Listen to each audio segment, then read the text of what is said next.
Stabilizes the blood sugar levels. It improves liver function and digestion. It directly fights candida parasites. It just goes on. Coconut oil is healing. About 50% lauric acid, the same wonderful substance that is found in breast milk and boosts immunity and antifungal properties, is in coconut and in coconut oil. And you know what? I drink coconut water too. I love it. It's full of electrolytes. You can add it to your smoothies. You can just drink it. It's just good. You exercise a lot. It's a wonderful drink to drink. It's coconut water. So good fats. So we need fats. Say, I need fats.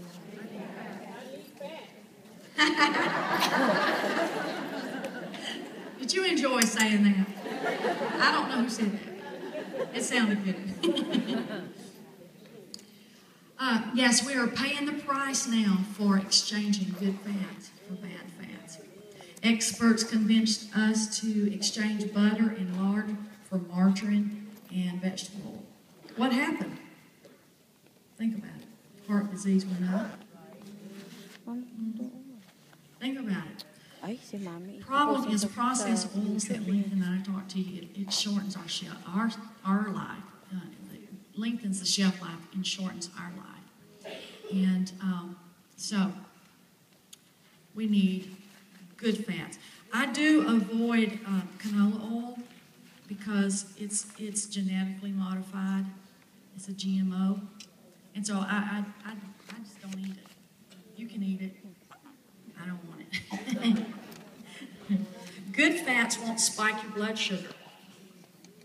And there's a lot of nut oils and all kinds of good oils. So, our grandparents, they knew best. Our grandparents were tough. And they walked to school. They played outside. They worked in the fields. They ate meats, and they ate healthy fats.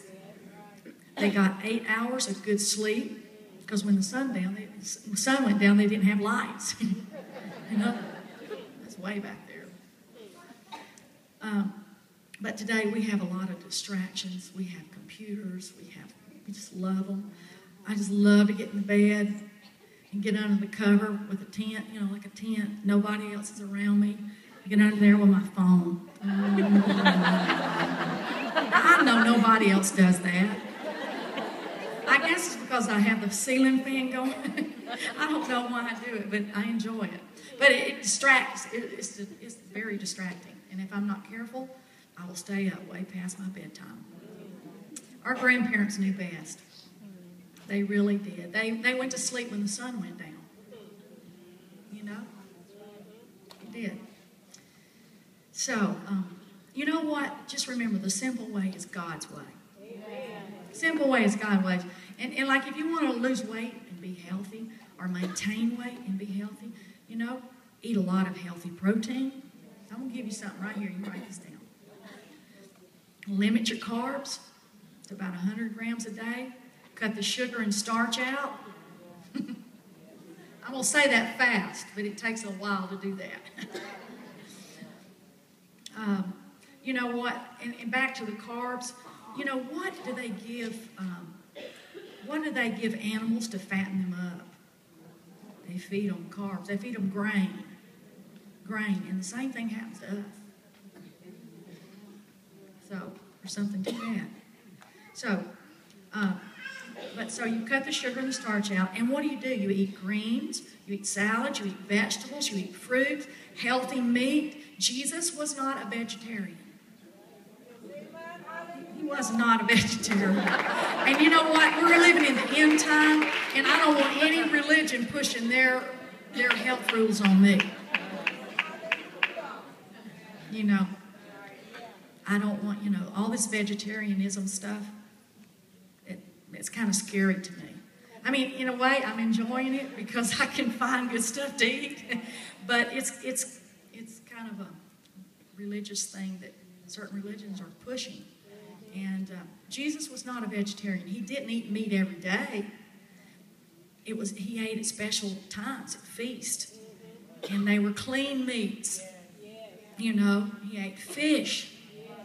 You know, so he was not a vegetarian. Aren't you glad he wasn't a vegetarian? I like meat. Now, I don't eat it every day. I don't, because you really need to give you eat beef or something, it takes a while to digest that. It takes sometimes 2 or 3 days. So, you know, it's according on how you eat it and like if you eat meat and then you pour on cheesecake after you eat that meat and your stomach is going, oh my goodness, what is that? I'm not going to be able to digest this big steak here, this big roast that they just ate. You know, because that sugar starts fermenting that meat and then it becomes toxic and then it sits in your belly forever, 3 days. There's something to that. Wasn't Jesus in there? Trans fatty acids. In that same study I read to you about the trans fats, listen to this. It talks about trans fats. It redistributes fat in your body.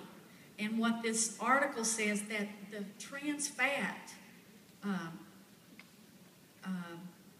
causes the fat tissue to settle in the abdomen, which is the worst place that fat can be. It's dangerous. And so, trans fats. Say, I'm not going to eat trans fats. Say, I don't want any trans fats. You know, radical vegetarian nutcases, they scared us away from good fats that kept us healthy for years. Now, I'm not saying everything was perfect.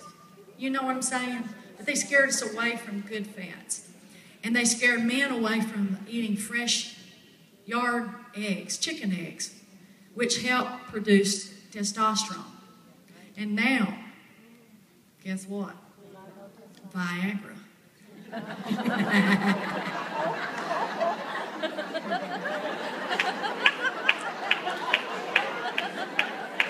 Go get some barnyard eggs.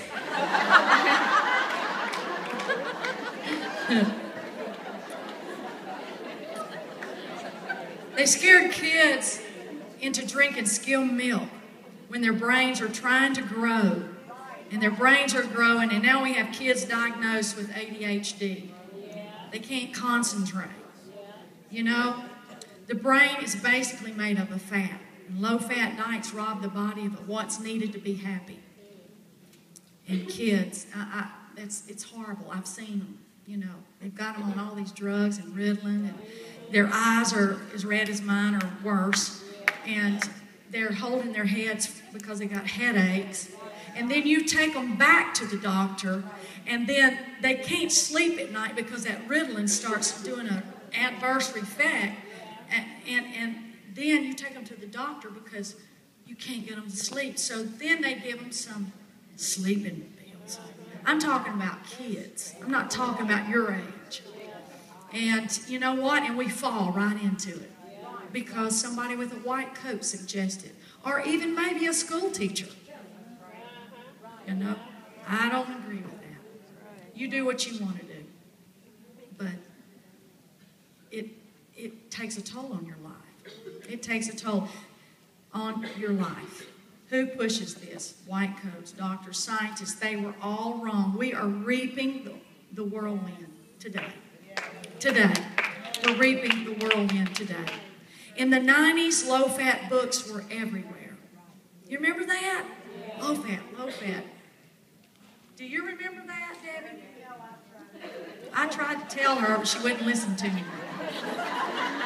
Tell her, she would read those labels and make sure there was no fat in there. I was going, oh, stop that. You're wrong, you're wrong. She knows I'm wrong now, but she didn't know me. She was stubborn. Every time I think about a low-fat diet, I think of Debbie size. In the 90s, they had low-fat books everywhere on top shelves. And on the bottom shelves, you know what books they had? Books for depression. In the 90s. in the 90s. Stay away from the fad diets. Yeah, Mr. Pridkin, he had leukemia, and he eventually committed suicide. You're depressed or malnourished, eat good food. Eat good food. Take 2 handfuls of raw cashew nuts. They calm your nerves like a dose of Prozac. Stop reaching for the Prozac. Stop it. It's psychoactive, and you don't need it. You don't need it.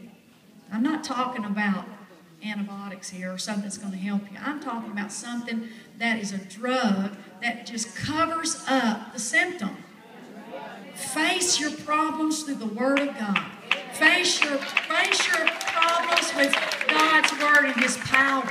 He'll keep you balanced. He'll keep you anointed. But whenever you start fooling around with that stuff, you get like, is that God or is that the devil? No. But stay strong, stay focused. Are you depressed? Try taking some Niacin. Niacin, get your blood flowing. There's things that God provides for us in His food. You know what? This is very interesting. You take it for what it's worth. Scientific guidelines written in the 1980s. I keep going back to the 80s and 90s because I want to show you what the 80s and 90s has produced now. Everyone's cholesterol should be below 200. That's what they said in the 1980s. You know what? This is 20 points below normal. Think about it. Most scientists who wrote guidelines had a business relationship with doctors pushing statin drugs through pharmaceutical companies. Did y'all get that? Most scientists who wrote these guidelines had business relationship with doctors, and they were pushing statin drugs through pharmaceutical companies. So they told you, that this isn't right. Scientific guidelines written back in the 80s. Everyone's cholesterol should be below 200. Not right. 20 points below normal. So, there's no reason for women to take statin drugs. None. There again, put it on layaway. Come on. You know what? You might can stop taking some of it. Don't do anything without your doctor's help and all. But there might be some of those pills that you can do without. There's no reason. Side effects include poor memory. When you're taking those drugs, the statin drugs, side effects are poor memory, muscle weakness. Is it worth it? It's really better to have high cholesterol than too low of cholesterol. Too low of cholesterol is bad news. What happens when your cholesterol is too low? But too low is below 160. It causes depression, suicide, violent behavior, strokes, cancer. There's hope. There's hope. And I told the ladies yesterday, I told them whenever I first started into health, I was like, I didn't know anything.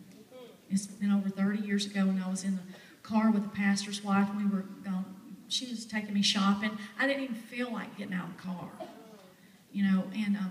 And I didn't know one thing, like I said, about health. Nothing. I was raised on pickled piggy feet. I love pig's feet. I love biscuits and gravy. I loved eating country food. Corn on the cob, peas, cornbread, okra, tomatoes. Some of that's good. And I grow it today.